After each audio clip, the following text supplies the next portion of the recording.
एक लड़की नायक के बिल्कुल करीब आ जाती है। उसकी चाल, उसकी नजर, सब कुछ उसे फंसाने के लिए काफी है। उधर हमारा हीरो बिस्तर पर दबा हुआ घबराकर कांप रहा है। वह भाभी जी पर प्लीज पास मत आइए। लेकिन दूसरी महिला एक मोहक मुस्कान के साथ झुकती है। अब भाभी नहीं, मुझे पत्नी कहोगे? दूसरी लड़की कहती है, प्रिय पति, अब अच्छे से व्यवहार करो। आज हम तुम्हें सबक सिखाएंगी। हीरो डरते डरते विरोध करने की कोशिश करता है, लेकिन दोनों उसे पूरी तरह घेर लेती हैं। तभी वह अचानक चीख पड़ता है, मैं मूर्ख नहीं हूं, मेरी यादें वापस आ गई हैं। दृश्य बदलता है। एक अंतिम संस्कार का हॉल। दीवारों पर कई तस्वीरें लगी हैं। ये जोंगो, ये जांगवा और सिंगबांग, यिंग, यिंग शिन और सिर्फ 26 साल की ऑर्लिंगिन। सभी की मृत्यु एक ही दिन हुई थी। काले कपड़ों में लोग शोक मना रहे हैं।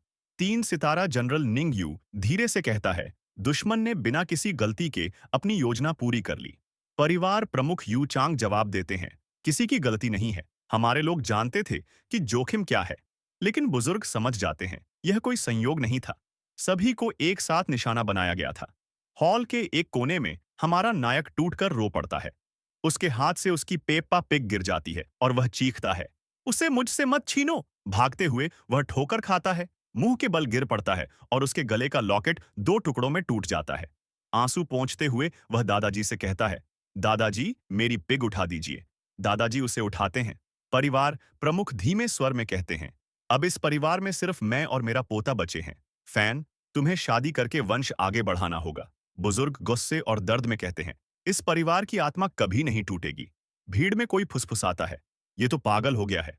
दूसरा कहता है, यही वह लड़का है जिसने 15 साल की उम्र में ग्रैंड मास्टर स्तर हासिल किया था। लेकिन 5 साल पहले एक हादसे में उसकी शक्ति और यादें दोनों चली गईं। एक और आवाज गूंजती है, शान परिवार की लड़की इस मूर्ख से शादी क्यों करेगी? तभी उसका मामा युआन जांगू मुस्कुराते हुए आगे आता है। हम यह रिश्ता तोड़ने आए हैं। दादाजी सदमे में गिरते गिरते बचते हैं। हीरो घबराकर उनकी ओर दौड़ता है। उफ, आप दादाजी को दुख क्यों दे रहे हैं? क- क्या क्या आप मेरी पत्नी नहीं बनेंगी? दादाजी कांपती आवाज में पूछते हैं। तुमने हादसे के बाद भी उसका साथ देने की कसम खाई थी। लड़की कुछ बोल नहीं पाती। तभी उसका मामा बोल पड़ता है, यह परिवार अब खत्म हो चुका है। एक बूढ़ा और एक मूर्ख, बस यही बचा है। गुस्से में दादाजी गरजते हैं, अब समझ आया शान परिवार की असली औकात। लड़की आंसू रोकते हुए कहती है, माफ करना फैन, मैं तुमसे शादी नहीं कर सकती। तभी एक मजबूत और आत्मविश्वास से भरी महिला आवाज गूंजती है, अगर वह शादी नहीं करेगी तो हम करेंगे। सभी चौंक जाते हैं। अंदर कदम रखती हैं नायक की 2 भाभियां। पहली कहती है, मैं इस परिवार की बड़ी भाभी यूलिंग घोंग। दूसरी कहती है, और मैं 7वीं भाभी सु ई एक शो। दोनों एक साथ घोषणा करती हैं, इस परिवार की 7 भाभियों की ओर से हम फैन से विवाह करेंगे। वंश चलेगा, परंपरा नहीं टूटेगी। सभा सन्न रह जाती है। लोग फुसफुसाते हैं, देवी समान भाभियां एक पागल लड़के से शादी करेंगी। उधर हमारा हीरो दोनों के बीच दबा हुआ कराहता है। बहुत गर्मी लग रही है। अचानक उसका लॉकेट सुनहरी रोशनी बिखेरने लगता है। उसकी आंखें चमक उठती हैं। 5 साल की मुहर टूट चुकी थी। उसकी शक्ति वापस लौट आई थी। उसे याद आता है कि जिस दिन उस पर हमला हुआ था, उसी दिन उसके चाचा और भाई मारे गए थे। लौटी हुई आत्मा के साथ वह प्रतिज्ञा करता है, मैं बदला लूंगा, खून का बदला, खून से। वर्तमान में लौटकर पूर्व मंगेतर का मामा हंसता है, ये लड़कियां जल्द ही विधवा बन जाएंगी। बड़ी भाभी पलटकर सख्त स्वर में कहती है, यह हमारे परिवार का मामला है, तुम चुप रहो। नायक मन ही मन सोचता है, अगर मैंने अभी अपनी शक्ति दिखा दी तो दुश्मन हमला कर देंगे। तभी उसे एक चाल सूझती है। वह बड़ी भाभी को गले लगाकर कहता है, बड़ी भाभी चलो खेलते हैं। यू लिंग गोंग दादाजी की ओर मुड़कर शांत स्वर में कहती है, मैं अभी भी आपकी बहू हूं, बाकी सब मैं संभाल लूंगी।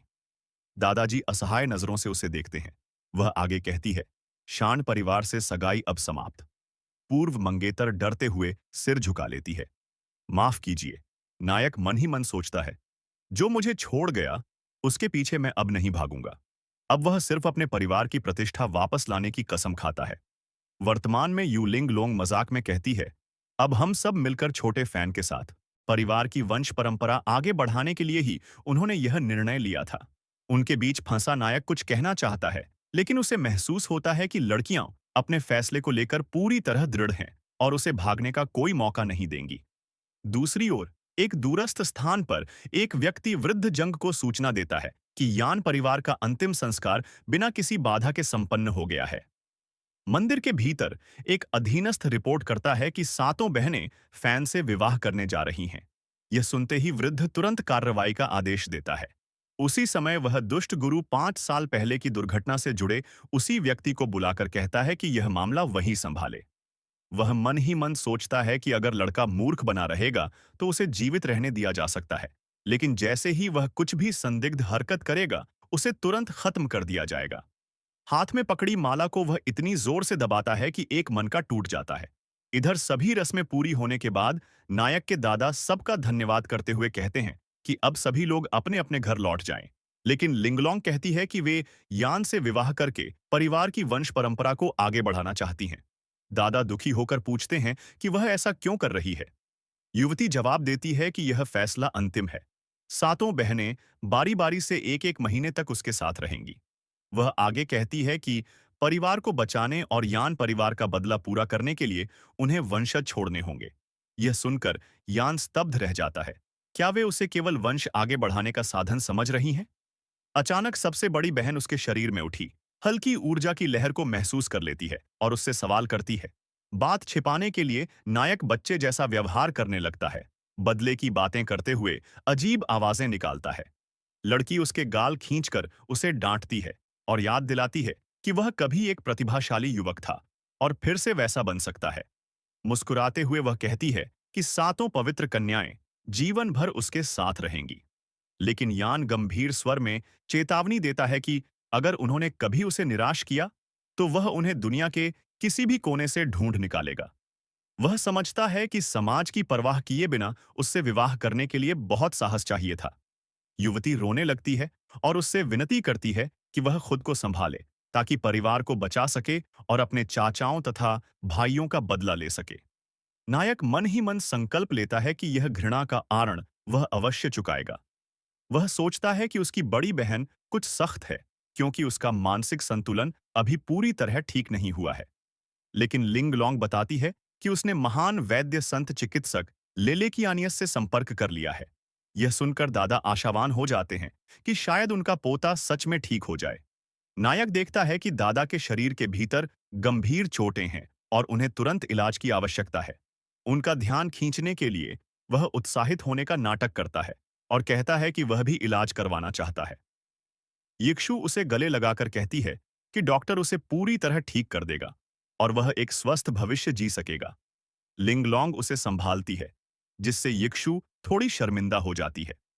इसके बाद लिंगलोंग फैसला करती है कि योजना के अनुसार आगे बढ़ा जाएगा और यिक्षु 1 महीने तक यान का साथ देगी। जैसे ही वह उसे गले लगाती है, दादा उनका धन्यवाद करते हैं। सबसे बड़ी बहन कहती है कि वे एक परिवार हैं, औपचारिकताओं की कोई आवश्यकता नहीं।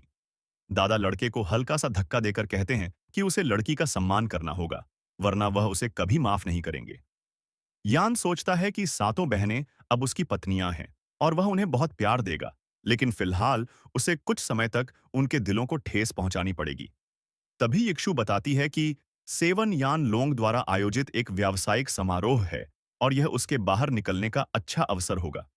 यह नाम सुनते ही नायक को 5 साल पुरानी कार दुर्घटना याद आ जाती है।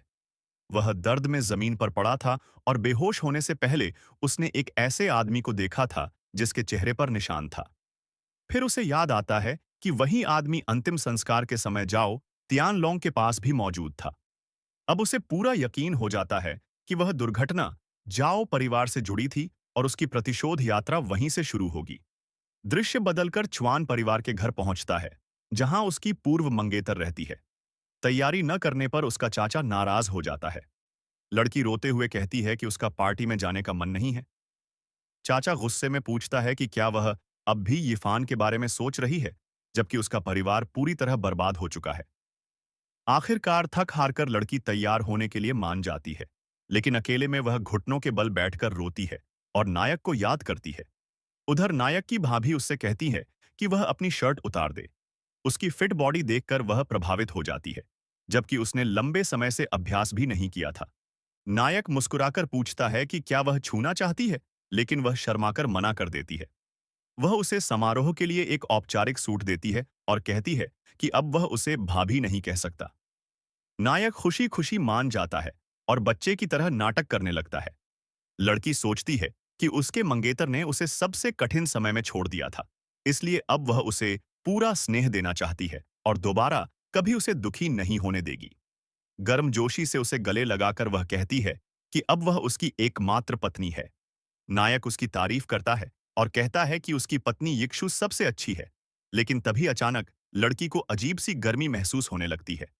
उसके शरीर से तेज पसीना निकलने लगता है और सुनहरी ऊर्जा की लहरें नायक के भीतर समाने लगती हैं। तो आज के चैप्टर के लिए बस इतना ही। अगर आपको यह मंगा एक्सप्लेनेशन पसंद आया हो तो वीडियो को लाइक जरूर करें। ऐसे ही और मंगा चैप्टर एक्सप्लेनेशन पाने के लिए KF मैंगा एक्सप्लेनेशन चैनल को सब्सक्राइब करें। अपनी राय कमेंट में जरूर बताइए और अगला चैप्टर बहुत जल्द आने वाला है। तब तक के लिए मिलते हैं अगली वीडियो में। आप सभी का KF मंगा एक्सप्लेनेशन चैनल में स्वागत है। अगर आपने इस मंगा के पहले पार्ट्स अभी तक नहीं देखे हैं तो कृपया पहले जाकर उन्हें देख लें, क्योंकि आज का यह वीडियो पिछले चैप्टर्स से सीधे जुड़ा हुआ है। और अगर आप ऐसे मंगा एक्सप्लेनेशन वीडियो रोज देखना चाहते हैं तो चैनल को सब्सक्राइब करके रखें। तो चलिए आज का नया चैप्टर शुरू करते हैं। नायक समझ जाता है कि उसकी विशेष शक्ति अब भी उसके भीतर मौजूद थी। यही रहस्यमयी ज्वाला थी जिसकी मदद से वह मात्र 15 साल की उम्र में ग्रैंड मास्टर स्तर तक पहुंच गया था। सीधे संपर्क के बिना भी यह आग उसकी साधना को अनगिनत गुना तेज कर देती थी, जो उसके लिए बेहद सुविधाजनक था, क्योंकि अब उस खुशनसीब लड़के की 7 पत्नियां थीं। अचानक एक नौकरानी उस लड़की को आवाज देती है और कहती है कि परिवार के मुखिया उसे बुला रहे हैं। घबराहट में वह नायक को जोर से दूर धकेल देती है। वह बताती है कि मुखिया और दूसरे स्वामी दोनों उसका इंतजार कर रहे हैं और उसे तुरंत आने को कहा गया है। सुयक्षु सोचती है कि क्या उसके परिवार वाले उसका न्याय करने वाले हैं। पुरुष भी असहज दिखाई देता है, लेकिन लड़की आत्मविश्वास से कहती है कि जो भी होगा वह उसका सामना करने के लिए तैयार है। हमारा नायक, जिसे लगता है कि सु परिवार उसे दोषी ठहराने वाला है, यह देखने के लिए उनके पीछे पीछे चला जाता है। जब वह वहां पहुंचती है तो देखती है कि एक मेज पर बैठे कई पुरुष उसे गुस्से भरी नजरों से घूर रहे हैं और पूछते हैं कि क्या वह पागल हो गई है। सुयक्षु शांत रहते हुए मेज के शीर्ष स्थान पर बैठ जाती है। तभी दूसरे स्वामी सुमिंघा उस पर चिल्लाते हैं कि उसने एक मूर्ख से शादी करके पूरे परिवार को डुबो दिया है। लड़की जवाब देती है कि उसके अपने प्लान हैं, लेकिन उसका भाई उस पर परिवार को बर्बाद करने का आरोप लगाता है। छिपकर यह सब देख रहा नायक समझ जाता है कि उसकी वजह से उसकी पत्नी को झूठे इल्जाम झेलने पड़ रहे हैं। एक बुजुर्ग क्रोधित होकर चिल्लाता है कि वह घमंडी हो गई है और उसे तुरंत कबीले से निकाल देना चाहिए। मेज पर बैठे लगभग सभी पुरुष उससे सहमत होकर उसे परिवार से बेदखल करने का प्रस्ताव रखते हैं। तभी दूसरा स्वामी अपने बड़े भाई पर चिल्लाता है कि वह अपनी बेटी को काबू में रखे, लेकिन परिवार का मुखिया उसे बीच में ही रोक देता है। उसी समय सु परिवार के मुखिया सु होंघाई घोषणा करते हैं कि वे अपनी बेटी के फैसले का समर्थन करते हैं और उन्हें उस पर बेहद गर्व है। लड़की आश्चर्य से अपने पिता की ओर देखती है। उसके पिता सबको याद दिलाते हैं कि 30 साल पहले इसी परिवार ने उन्हें दिवालिया होने से बचाया था। वे कहते हैं कि उनकी बेटी बिल्कुल भी गलत नहीं है और जिसे आपत्ति हो वह तुरंत परिवार छोड़ सकता है। अचानक सभी सदस्यों के मोबाइल फोन एक साथ बजने लगते हैं। कोई बताता है कि एक सप्लायर ने काम करने से इनकार कर दिया है। दूसरे भी इसी तरह की बुरी खबरें सुनाते हैं। परिवार का मुखिया समझ जाता है कि यह सब उन्हें सबक सिखाने के लिए किया जा रहा है। दूसरा स्वामी शिकायत करता है कि यह भावुक होने का समय नहीं है। उनकी शिया परिवार के साथ साझेदारी भी खतरे में पड़ सकती है। लड़की के पिता दुविधा में पड़ जाते हैं, कृतज्ञता का कर्ज चुकाए या परिवार को बचाए। तभी लड़की का चाचा उस पर सब कुछ बिगाड़ने का आरोप लगाता है और कहता है कि सु परिवार उसकी वजह से बर्बाद हो जाएगा। लड़की जवाब देती है कि शिया परिवार भोज में मौजूद होगा और वह खुद इस साझेदारी को सुनिश्चित करेगी। सुयक्षु दृढ़ आवाज में कहती है कि वह नीति और लाभ दोनों को एक साथ बचाएगी। वह सबको चुनौती देती है कि जिसे उसके फैसले पर भरोसा नहीं है, वह अभी अपने शेयर बेचकर जा सकता है। वह साफ कर देती है कि जो जाना चाहे उसे रोकने वाली वह नहीं है। छिपे हुए नायक के चेहरे पर मुस्कान आ जाती है। उसे अपनी पत्नी पर गर्व होता है। भोज में पहुंचकर हमारा नायक सोचता है कि शिया परिवार का कौन सा सदस्य उसकी मदद के लिए आएगा। तभी कुछ युवक दिखाई देते हैं। उनमें से एक उसे मूर्ख कहकर पूछता है कि वह यहाँ क्या कर रहा है। नायक उसे पहचान लेता है। वह जियाओ तियान लोंग था, जो परेशानी खड़ी करने आया था। जियाओ अपने पेय में थूकता है और अपनी सिगरेट बुझाकर उसी गिलास में डाल देता है। उसके गुंडे भी गंदा सामान गिलास में फेंकने लगते हैं। फिर वह वही वेलकम ड्रिंक नायक को पेश करता है। उसके आदमी उसे घेर लेते हैं और कहते हैं कि भाई लौंग का धन्यवाद करने के लिए उसे यह पीना चाहिए। नायक गिलास लेता है और दिखावा करता है कि वह उनके खास ड्रिंक से प्रभावित हो गया है। यह देखकर जियाओ और उसके गुंडे जोर जोर से हंसने लगते हैं कि वह पूरी तरह बेवकूफ बन गया है। तभी नायक एक सफाई करने वाली महिला को रोकता है और कहता है कि इस ड्रिंक में कुछ कमी है। सबके सामने वह उसके पोंछे की बाल्टी में भरा गंदा पानी उठाकर गिलास में डाल देता है। जियाओ और उसके आदमी यह दृश्य रिकॉर्ड करने लगते हैं। उन्हें लगता है कि वह पूर्व प्रतिभा अब गंदा पानी पीकर और भी बेइज्जत होगा। लेकिन अचानक नायक बिजली की तेजी से जियाओ की कलाई पकड़ लेता है और कहता है, अच्छी चीजें बांटकर पीनी चाहिए। और वह पूरा मिश्रण जबरदस्ती उसके मुंह में उंडेल देता है। प्लेबॉय बुरी तरह उबकाई लेकर उल्टी कर देता है।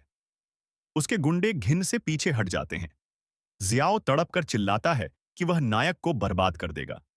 लेकिन यिफान मासूमियत से अभिनय करते हुए कहता है, पीना अच्छा नहीं लगा? मेरी पत्नी मुझे शराब पीने नहीं देती, इसलिए मैंने बस आपकी मेहमान नवाजी लौटा दी। हमारा नायक सोचता है कि ऐसे छोटे मोटे गुंडों से निपटना अब उसके लिए बच्चों का खेल है। पिछले 5 सालों में उसने बहुत कुछ सीख लिया है। जियाओ अपने गुंडों को आदेश देता है कि वे उसे पीट दें। उसी क्षण जब गुंडे नायक पर टूट पड़ने ही वाले होते हैं, अचानक एक रहस्यमयी आवाज गूंजती है, रुको, सब के सब। अगले ही पल वोंग फुगवई तूफान की तरह अंदर घुसता है, जोर से चिल्लाते हुए, कौन बदमाश मेरे दोस्त फान पर हाथ डालने की हिम्मत कर रहा है, और दोनों के सिर टकराकर धड़ाम से जमीन पर गिरा देता है। गुलाबी सूट पहने प्लेबॉय की आंखें फटी की फटी रह जाती हैं। वह कांपती उंगली उठाकर हकलाते हुए पूछता है, ये यहाँ क्या कर रहा है? नवागंतुक छाती चौड़ी करके कहता है, नाम है वोंग फुगुई। यही फान का सबसे पक्का दोस्त है। अब से इसके पीछे मेरी नजर रहेगी। यहीं फान को अपना बचपन याद आ जाता है। कैसे फुगुई उसकी तमाम बेवकूफी भरी हरकतों के बावजूद हमेशा उसके साथ खड़ा रहा करता था। वह सोचता है कि एक दिन वह जरूर इस वफादारी का कर्ज चुकाएगा। विलेन आपस में फुसफुसाने लगते हैं। उन्हें पता है कि फुगुई शहर के टॉप फाइटर्स में से एक है और उससे पंगा लेना मौत को दावत देने जैसा है। दो गुंडों को बेहोश होकर जमीन पर पड़े देख प्लेबॉय और उसका सुनहरे बालों वाला साथी तुरंत भागने की कोशिश करते हैं। भागते हुए वह मन ही मन गुस्से से तिलमिलाता है, फुगुई हमेशा इस बेवकूफ को नहीं बचा पाएगा। मैं उसकी बीवी तो चुराकर ही रहूंगा।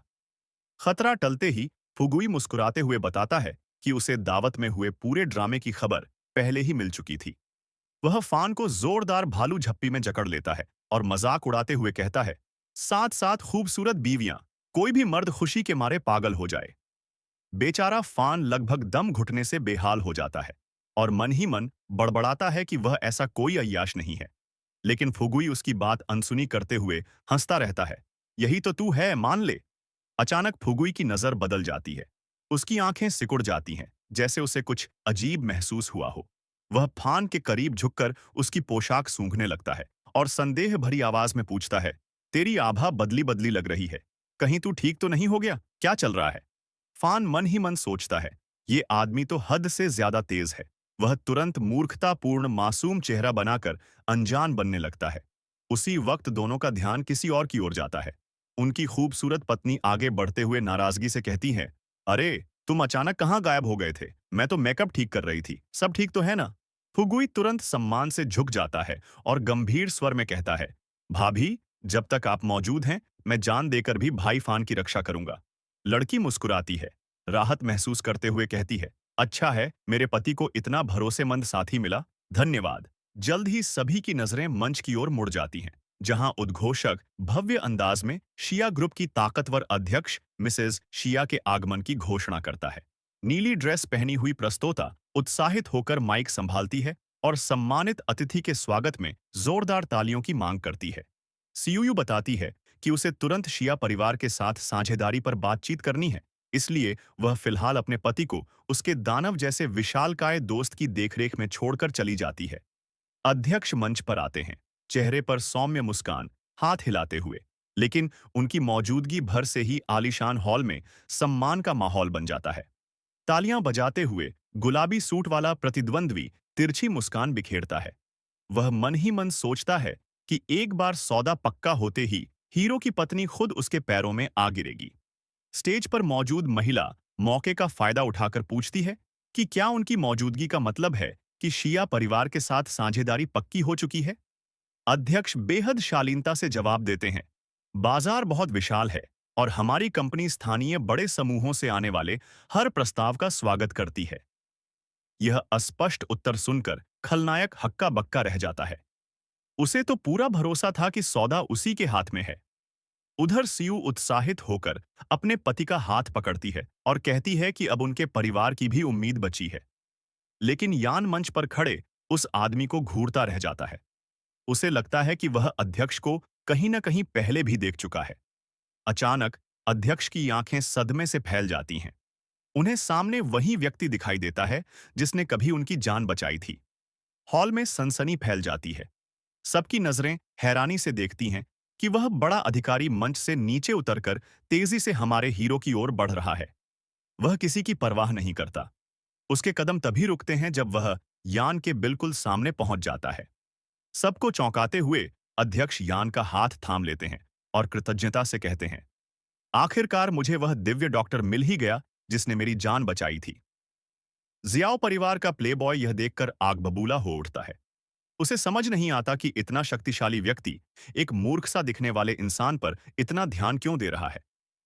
ईर्ष्या के मारे वह बीच में कूद पड़ता है और चिल्लाकर कहता है कि अध्यक्ष गलती कर रहे हैं, क्योंकि यान आधा पागल है।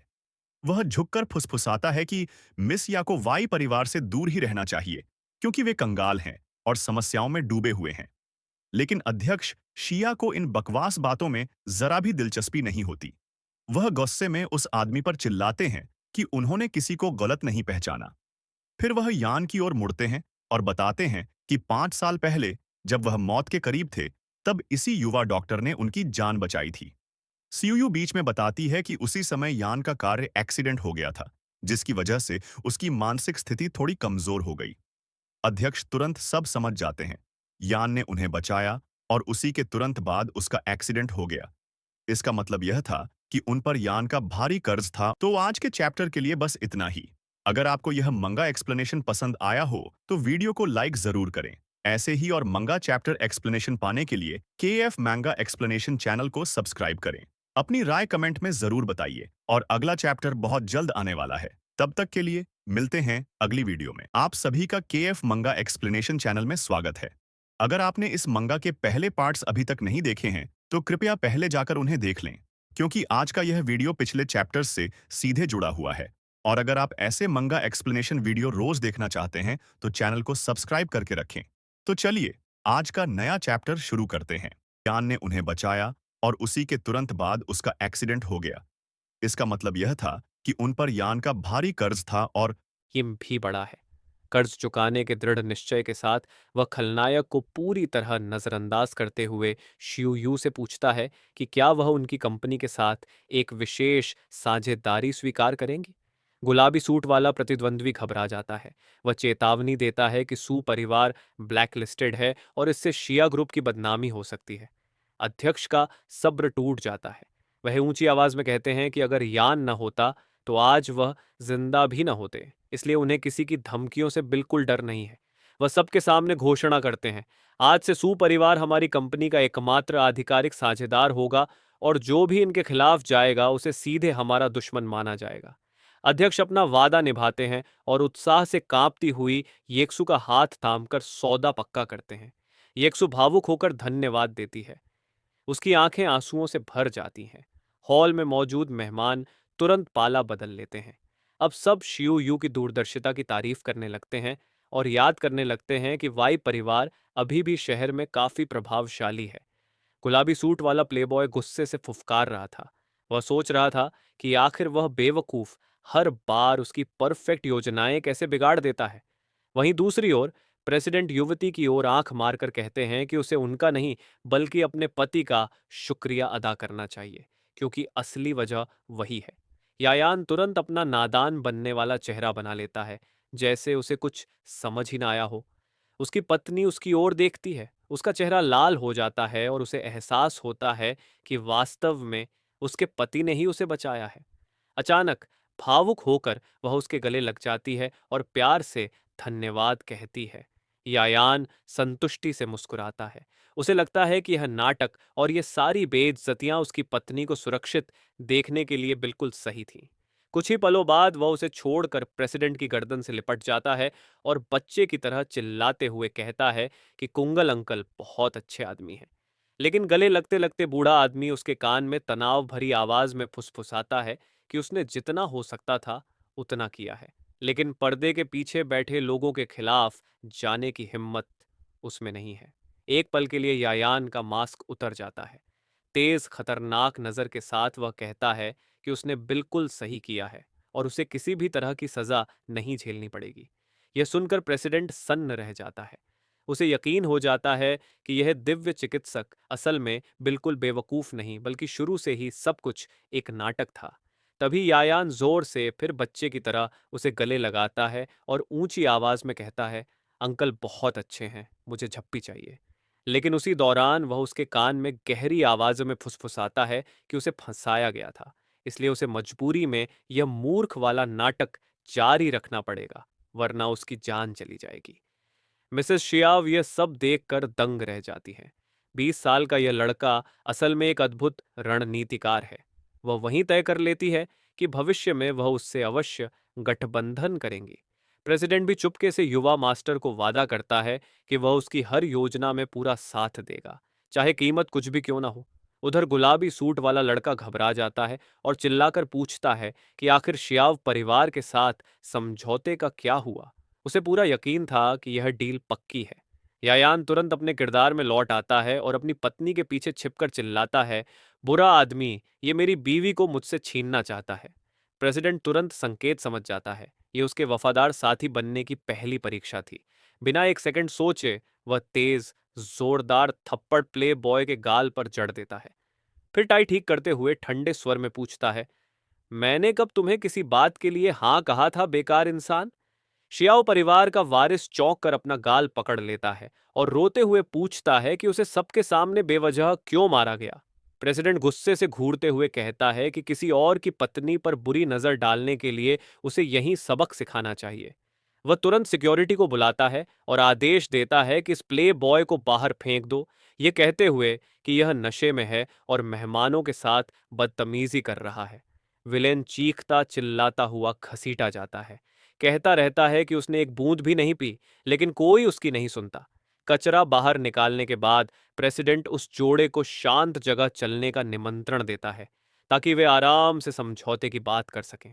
बाहर अपमानित प्लेबॉय को उसके गुंडे सहारा देकर खड़ा रखते हैं। वह गुस्से से कांप रहा है। सड़क पर कचरे की तरफ फेंके जाने का यह अपमान वह कभी नहीं भूलेगा। अपने चेहरे को झटके से पोंछते हुए वह गुर्राता है कि इस सब के लिए वही बेवकूफ फान जिम्मेदार है और वह इस अपमान की भारी कीमत चुकाएगा। तभी उसका सुनहरे बालों वाला दोस्त दुष्ट मुस्कान के साथ पूछता है कि क्या गुंडों ने अपनी जगह ले ली है। विलेन पागलों भरी नजर से पुष्टि करता है कि जाल बिछ चुका है और आज रात वह कमीना अपने घर तक कभी नहीं पहुंचेगा। उधर शहर की सूनी सड़कों पर लाल कार हवा की तरह सरक रही है और अंदर बैठे युगल को आने वाले खतरे का जरा भी अंदाजा नहीं है। कार में एक अजीब सी शांत खामोशी छाई हुई है। यशी गाड़ी चला रही है, लेकिन उसकी नजरें बार बार अपने पति के चेहरे पर टिक जाती हैं। रात की रोशनी में नहाया हुआ उसका चेहरा उसे अचानक बेहद आकर्षक लगने लगता है। उसका चेहरा टमाटर की तरह लाल हो जाता है। दिल तेजी से धड़कने लगता है। उसे एहसास होता है कि वह अपने पति पर पूरी तरह फिदा हो चुकी है। यायान शांत, रहस्यमय और आत्मविश्वास से भरा हुआ है। माई वह बाहर के साथ बैठा है, बिल्कुल अनजान कि उसे ऐसे निहारा जा रहा है। थोड़ी देर बाद वह उसकी ओर मुड़ता है और माहौल तोड़ते हुए उसकी जांघ पर हाथ रखकर सीधे पूछता है, तो मेरी बीवी को क्या लग रहा है? क्या मैं बहुत हैंडसम हूं? वह बाहर से शांत दिखने की कोशिश करती है, लेकिन उसकी आवाज में हकलाहट साफ सुनाई देती है। हमारा हीरो हल्की सी मुस्कान के साथ चुटकी लेते हुए कहता है, अगर तुम्हें जो दिख रहा है पसंद आ रहा है तो मैं तुम्हें आई फील्ड टी भी दे सकता हूँ। उस मजाक के साथ ही लड़की की कल्पनाएं उफान मार देती है। उसके मन में एक तेज अनियंत्रित ख्याल दौड़ जाता है, जैसे उसे अपने भोले भाले पति के साथ अभी इसी पल परिवार बसाने की जरूरत हो। स्टीयरिंग पर उसकी पकड़ कस जाती है। वह अंदर ही अंदर शर्म से जल रही होती है, यह सोचकर कि अगर उसे अपने मासूम पति को बच्चा होने की प्रक्रिया तक समझानी पड़ी तो वह सच में कहीं मुंह दिखाने लायक नहीं बचेगी। उसकी घबराहट छिप नहीं पाती। ये यान धीरे से उसका पैर छूता है और उसे महसूस होता है कि एक गर्म आध्यात्मिक ऊर्जा उसके शरीर में फैलने लगती है। वह हैरान होकर पूछता है, वह तुम इतनी लाल क्यों हो रही हो? उस स्पर्श का असर तुरंत होता है। यीकू हल्की सी सांस रोक नहीं पाती। उसके शरीर में गर्माहट और सिहरन की एक तेज लहर दौड़ जाती है। कार हल्का सा झटका खाती है। वह पल की तीव्रता में खुद को संभाल नहीं पाती। यान समझ जाता है कि कुछ अलग हो रहा है। जब भी वह उसके पास आता है, उसके भीतर कोई अद्भुत गर्म ऊर्जा सक्रिय हो जाती है। वह सोच में पड़ जाता है। शायद उसकी खोई हुई शक्तियों की कुंजी उसी के साथ किसी विशेष संपर्क से जुड़ी है। लेकिन यीकू को इससे कोई मतलब नहीं। उसके मन में बस एक ही बात है कि उसने सच में किस्मत का जैकपॉट मार लिया है। उसका खूबसूरत पति अब पूरी तरह उसका है। वह उसे कसकर पकड़ती है और फुसफुसाती है कि उन्हें अब और इंतजार नहीं करना चाहिए। उन्हें परिवार शुरू कर देना चाहिए। लेकिन इस प्यार भरे पल की गर्मी तभी टूट जाती है जब यान की आंखों में अचानक एक ठंडी चमक उभर आती है। उसे खतरे की गंध आती है। वह मासूम सा बहाना बनाते हुए कहता है, रुको, मुझे झाड़ियों में छोटा सा काम निपटाना है, कार जरा रोको। अब भी आधी बेहोशी और आधी कल्पना में डूबी यीकू मान जाती है। यान कार से उतरता है, भोली मुस्कान के साथ हाथ हिलाता है, लेकिन उसके भीतर सतर्कता तलवार की धार की तरह तेज हो चुकी होती है। दूर अंधेरे में छिपा खलनायक सब कुछ देख रहा था। उसे अपनी किस्मत पर यकीन नहीं होता। वह आदमी जिसे वह मूर्ख समझता था, खुद ही कार से दूर निकल आया था। उसकी आंखों में दुष्ट चमक जाग उठती है। वह अपने आदमियों को आदेश देता है, उसका पीछा करो और जंगल की छाया में उसे खत्म कर दो। कोई निशान नहीं बचना चाहिए। चांदनी रात में एक गिरोह हाथों में टॉर्च लिए अंधेरे जंगल में किसी को ढूंढ रहा था। उनके नेता की आवाज गुस्से से कांप रही थी। लीडर चिल्लाया, कमबख्त, वह इतनी जल्दी गायब कैसे हो गया? उसी वक्त उसे पास ही खड़ा एक सूट पहने लड़का दिखाई देता है। वह झटके से उसके कंधे पर हाथ रखता है। लीडर खतरनाक लहजे में बोला, अब नहीं भाग पाओगे। लेकिन जैसे ही वह झाइयों वाला नौजवान मुड़ता है, उसके चेहरे के हाव भाव बदल जाते हैं। लीडर निराश होकर बुदबुदाता है, छ, गलत आदमी। झुंझलाकर वह पूछता है, तूने किसी को देखा हमारे जैसे कपड़े पहने हुए? युवा शांति से आगे की ओर इशारा करता है और झूठ बोलता है, हाँ, वह वहां चट्टानों के पीछे भागा। बिना कुछ सोचे समझे पूरा गिरोह उसकी बताई दिशा में दौड़ पड़ता है। चलते हुए नेता गुस्से में बड़बड़ाता है, पकड़ लिया तो वह लड़की पछताएगी। उनके जाते ही लड़के के चेहरे पर एक ठंडी, गहरी और डरावनी मुस्कान फैल जाती है। नरेशन। लियोन ने बर्फ जैसी आंखों से उन मूर्खों को देखा जो उसकी झूठी दिशा में दौड़ रहे थे। कुछ देर बाद अचानक नेता रुक जाता है। उसके दिल में एक बुरा एहसास उठता है। लीडर धीमे, कांपते सुर में कहता है, हम फंस गए हैं। उसी पल उसके पीछे से एक आवाज आती है। लियोन धीमे लेकिन खतरनाक स्वर में, ये कोई चाल नहीं थी, उसने तुम्हारे लिए एक संदेश छोड़ा था। नेता धीरे धीरे मुड़ता है। पसीना ठंडा पड़ चुका होता है। लीडर, कौन सा संदेश? लियोन की आंखों में हत्या की आग जल उठती है। लियोन, उसने कहा था, तुम में से एक भी जिंदा नहीं बचेगा। नेता का चेहरा डर से नीला पड़ जाता है। इससे पहले कि वह कुछ समझ पाता, लियोन गायब हो जाता है और एक ही झटके में उसके 3 गुंडे जमीन पर गिर चुके होते हैं। नेता पीछे हटता है, उसकी सांसें तेज हो जाती हैं। लीडर घबराकर पूछता है, तू तू आखिर है कौन? लियोन हल्का सा रुकता है, मुस्कुराता है, तुम इतने बेवकूफ हो कि पहचान तक नहीं पाए। धीरे धीरे वह अपने चेहरे की नकली त्वचा पकड़कर खींचता है। भेस उतरते ही उसका असली चेहरा सामने आ जाता है। जैसे ही नेता उस चेहरे को पहचानता है, वह ठिठक जाता है। तो आज के चैप्टर के लिए बस इतना ही। अगर आपको यह मंगा एक्सप्लेनेशन पसंद आया हो तो वीडियो को लाइक जरूर करें। ऐसे ही और मंगा चैप्टर एक्सप्लेनेशन पाने के लिए KF मैंगा एक्सप्लेनेशन चैनल को सब्सक्राइब करें। अपनी राय कमेंट में जरूर बताइए और अगला चैप्टर बहुत जल्द आने वाला है। तब तक के लिए मिलते हैं अगली वीडियो में। आवाज में यफान था। उसकी आंखों में डर, पछतावा और तबाही साफ झलक रही थी। अब उसे सब समझ आ चुका था। वह गलत इंसान से टकरा गया था। सरगना की आवाज कांप रही थी, पर सच का एहसास उसकी खोपड़ी पर हथौड़े की तरह गिरा। यह लड़का कोई आम इंसान नहीं, बल्कि मार्शल आर्ट्स का उस्ताद है। उसकी गर्दन पीछे धंस गई। उसकी किस्मत लगभग तय हो चुकी थी। लियोन के होठों पर एक खतरनाक मुस्कान उभर आई। तुम लोगों ने सिर्फ मेरा अपमान नहीं किया है, तुम्हारे पाप उससे कहीं गहरे हैं। फिर उसकी नजर उस आदमी पर पड़ी जिसकी आंख के ऊपर पुराना लंबा सा निशान था। तुम, उसने उंगली से इशारा किया। मैंने तुम्हें उसी हादसे वाली जगह पर देखा था। वह गुंडा तुरंत घुटनों के बल गिर पड़ा, रोते हुए चिल्लाने लगा, मैं दोषी नहीं हूं। सब कुछ उस नौजवान मालिक के कहने पर हुआ था। मैंने सिर्फ आदेश माने। लियोन ने उसकी दया की गुहार को अनसुना कर दिया। उसने हाथ आगे बढ़ाया और उस पर ऊर्जा का भयानक तूफान इकट्ठा होने लगा। पल भर में उसकी हथेली जलती आग से दहक उठी। गुंडा चीख भी नहीं पाया। जैसे ही आग का प्रहार उसे छूता, वह पल भर में राख में बदल गया।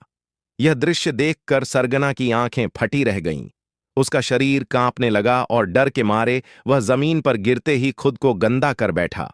लियोन शांत स्वर में बोला, मेरी जीवन ऊर्जा की प्रकृति भस्म करने वाली अग्नि है। यह शक्ति मेरे शरीर में जल रही उस रहस्यमयी ज्वाला से आती है। अब दहशत में डूबा सरगना गिड़गिड़ाने लगा, मुझे मत मारो, यह सब मेरे बस में नहीं था। राजधानी के लियो परिवार के आदेश थे। उस नाम को सुनते ही लियोन के चेहरे पर स्तब्धता छा गई। लियू परिवार, जो कभी उसके दादा के प्रति वफादार हुआ करता था। उसके मन में बूढ़े नेता होल्डर लियू की छवि उभर आई। उन्होंने धोखा दिया। सरगना घबराहट में जल्दी जल्दी बोलने लगा, लेकिन आदेश सीधे उनसे नहीं, किसी और बड़े आदमी से आया था, शांग जिंग से। अब लियोन का धैर्य टूट चुका था। उसने सरगना को गर्दन से पकड़कर हवा में उठा लिया। नाम बताओ, सरगना हांफते हुए बोला। मैं नहीं जानता, मैं सिर्फ आदेशों का पालन करता हूं। अपनी जान बचाने की आखिरी कोशिश में वह चिल्लाया, कसम है, अगर मुझे छोड़ दोगे तो मैं किसी से कुछ नहीं कहूंगा। लियोन ठंडी हंसी हंसा, क्या सच में तुम राज संभाल सकते हो? सरगना आशा में सिर हिलाने ही वाला था कि उसी पल ऊर्जा की तेज चमक ने उसके शरीर को घेर लिया। पल भर में वह भी राख बन चुका था।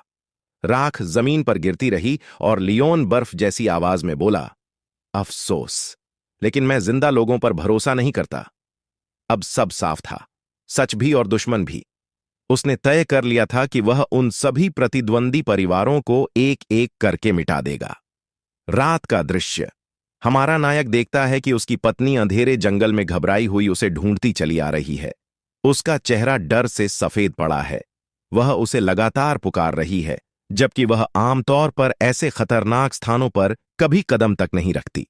दूर खड़ा यान यह सब देखता है और उसके दिल में एक नरम सी लहर उठती है। उसकी पत्नी, जो अंधेरे और चूहों से जानलेवा डरती है, फिर भी उसकी चिंता में अपने सारे डर भूलकर यहां तक आ गई थी।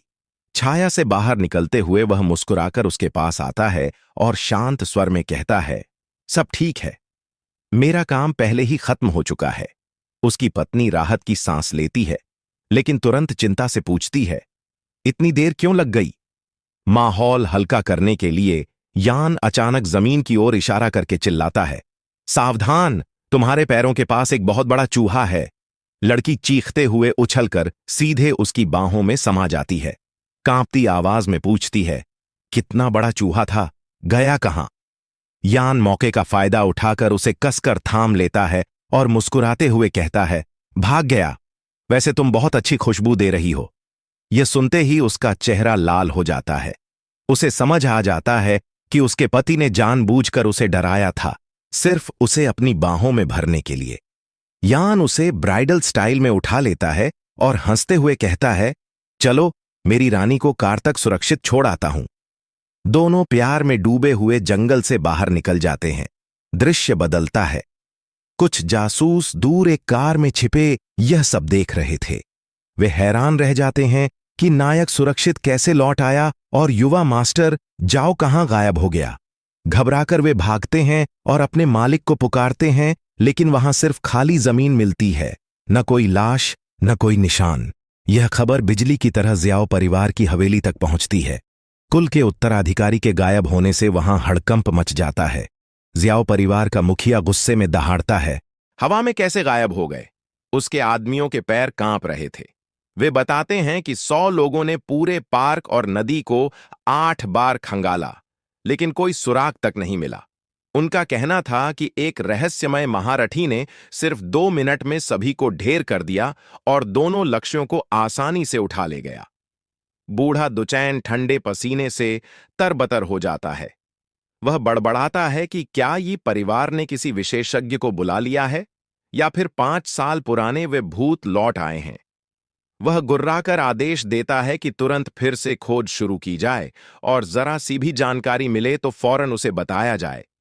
गुस्से में भरा वह गलियारे में टहलता है, अपने दाहिने हाथ की गुमशुदगी पर पछताता हुआ बड़बड़ाता है कि उसे यान को सालों पहले ही खत्म कर देना चाहिए था। लेकिन जैसे ही वह अपने दफ्तर का दरवाजा खोलता है, वह वहीं ठिठक जाता है। कुर्सी पर कोई पहले से बैठा उसकी प्रतीक्षा कर रहा था, पूरी शांति से। उसकी उंगली कांपने लगती है, आंखें फैल जाती हैं और वह दहाड़कर पूछता है, तुम कौन हो?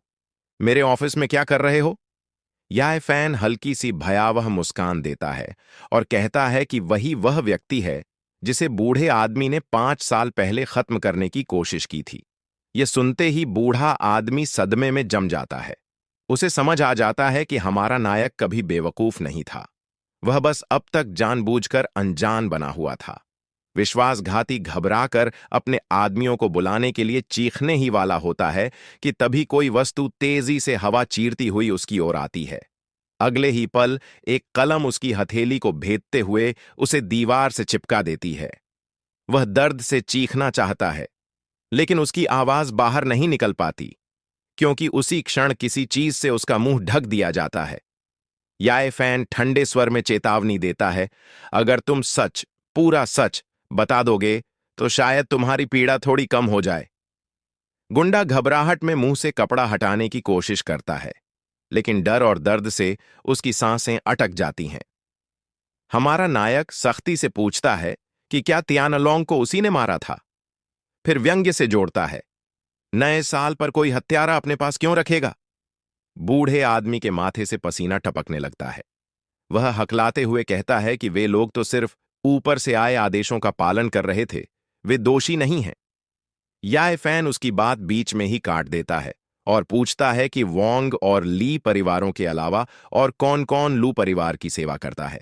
डरा हुआ आदमी कबूल करता है कि सिर्फ वही 2 परिवार हैं, लेकिन साथ ही चेतावनी देता है कि याई कबीले पर कुछ छिपे हुए महारथी लगातार नजर रखे हुए हैं। याय फैन आगे पूछता है कि लू परिवार के पीछे असली बड़ा बॉस कौन है। बूढ़ा आदमी बताता है कि वह सिर्फ एक यंग मास्टर जो का नाम जानता है और कहता है कि उनकी शक्ति इतनी भयानक है कि वे शहर के गवर्नर तक का फैसला बदल सकते हैं। उन्हें हराना असंभव है।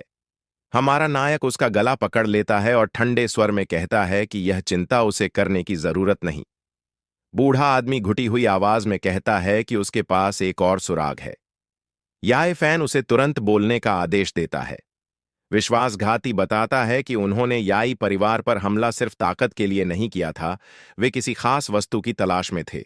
ये सुनते ही याय फैन उसकी पकड़ और कस देता है और पूछता है कि वह वस्तु आखिर है क्या। लेकिन बूढ़ा आदमी डर के मारे लार टपकाते हुए कसम खाता है कि उसे उस चीज के बारे में बिल्कुल भी जानकारी नहीं, वह तो बस एक मोहरा था। याय फैन का धैर्य टूट जाता है।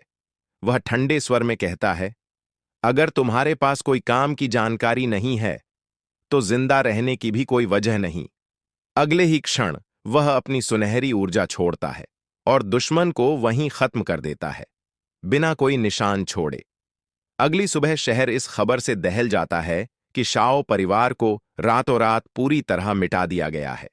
एक बुजुर्ग कहता है कि इतना साफ सुथरा काम सिर्फ कोई अत्यंत शक्तिशाली विशेषज्ञ ही कर सकता है, शायद किसी कबीले का बदला लेने आया हो। गार्ड कप्तान लैंग फैंग हालात का विश्लेषण करते हुए याद करता है कि गियोस परिवार ने ही युवा मालिक की कार दुर्घटना करवाई थी। लेकिन बुजुर्ग साहब को लगता है कि कहानी में अभी और भी बहुत कुछ छिपा है। इसलिए वे आदेश देते हैं कि जांच जारी रखी जाए, क्योंकि याय परिवार अब भी असली खतरे में है। दूसरी ओर सीयू परिवार की हवेली में यान फान पलंग पर लेटा सोच रहा होता है कि झाओ परिवार वाली चाय की घटना अब तक सबके बीच फैल चुकी होगी। तभी उसे एक नरम, शर्माई हुई लड़की की आवाज सुनाई देती है। वह मुड़कर देखता है। यिक्शी एक खूबसूरत ड्रेस में खड़ी होती है। वह पूछती है कि क्या वह अच्छी लग रही है। उसने मन ही मन तय कर लिया था कि शायद अब समय आ गया है कि वह यान को अपने दिल की बात बता दे। हमारा एमसी यान मुस्कुराकर कह देता है कि वह दुनिया की सबसे सुंदर लड़की है। यह सुनते ही यिक्शी की खुशी का ठिकाना नहीं रहता। उसका चेहरा गुलाबी हो जाता है। वो धीरे धीरे उसके पास आती है और कहती है कि वो उसके साथ थोड़ा टाइम बिताना चाहती है।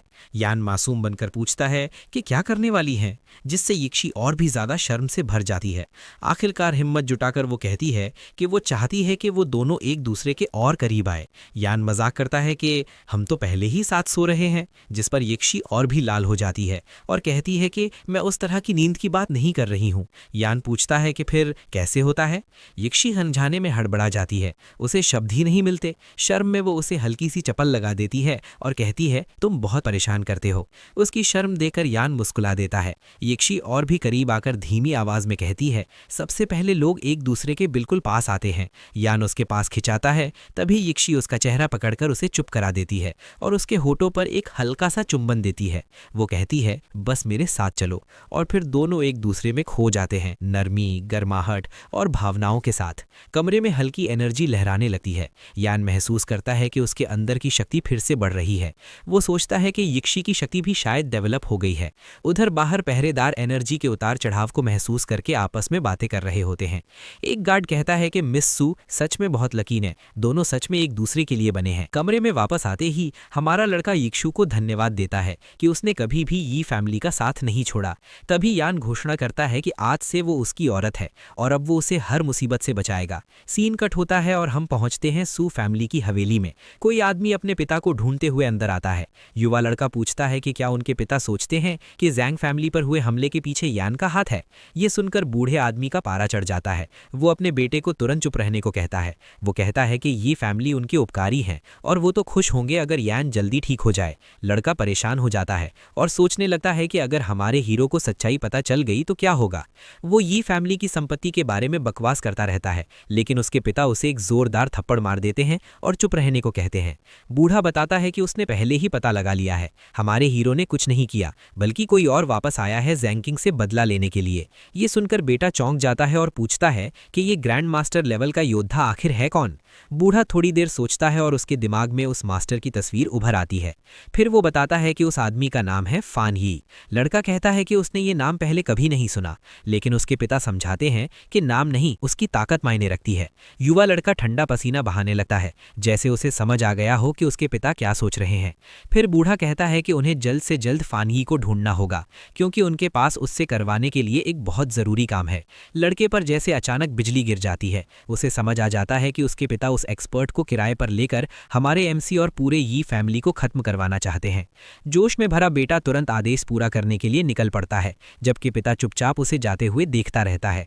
अगली सुबह हम देखते हैं कि हमारा हीरो और यिक्शु पिछली रात के बाद बिस्तर पर एक दूसरे में सिमटे हुए हैं।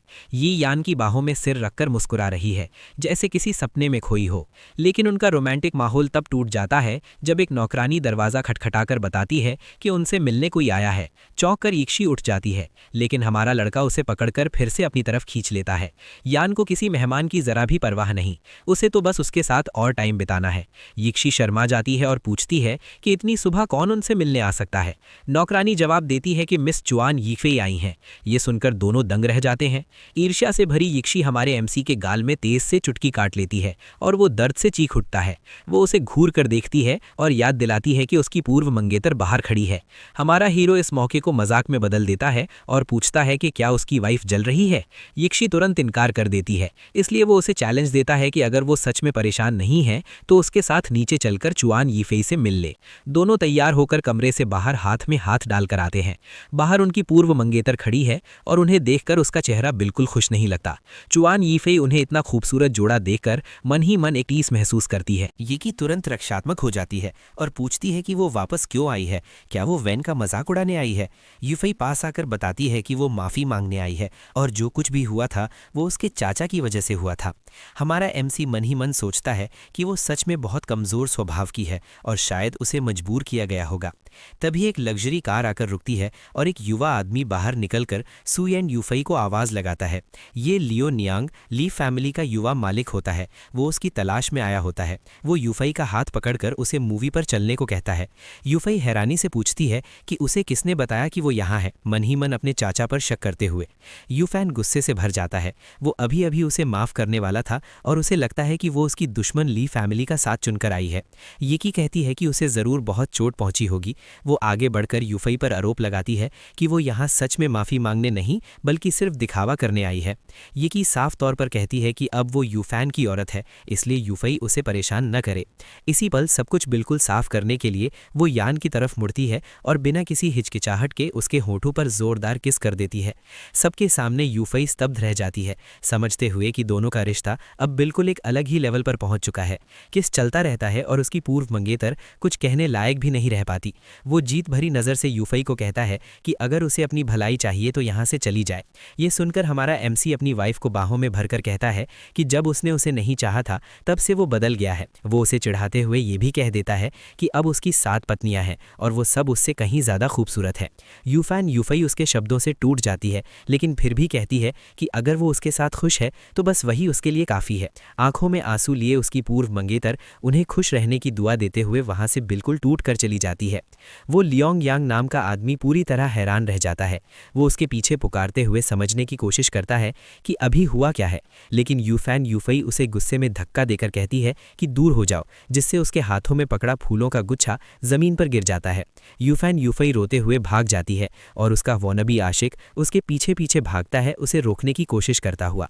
हमारा हीरो बस ये सब देखता रहता है और सोचता है कि कुछ गलतियां ऐसी होती हैं जो एक बार हो जाए तो कभी सुधारी नहीं जा सकती। उधर ली फैमिली की हवेली में कोई पूछ रहा होता है कि क्या वो शी आदमी पागल हो गया है। फैमिली के मुखिया ली रान गुस्से से भरे होते हैं कि उसने इस फैमिली का साथ दिया और सू ग्रुप के साथ सहयोग किया। एक अधीनस्था समझाता है कि उसने ऐसा इसलिए किया क्योंकि उस पर उसका जीवन ऋण था जिसे वो चुकाना चाहता था। लेकिन बॉस को कोई परवाह नहीं होती। वो कहता है कि सबके लिए एक सबक देने के लिए सू फैमिली का खात्मा किया जाए। वो आदेश देता है कि वोंग और ली फैमिलीज के साथ मिलकर सू ग्रुप को पूरी तरह बर्बाद कर दिया जाए और यिक्शी की प्रतिष्ठा को मिट्टी में मिला दिया जाए। एक दुष्ट मुस्कान के साथ वो मन ही मन सोचता है कि इस बार देखेगा कौन है जो इस फैमिली का साथ देने की हिम्मत करता है।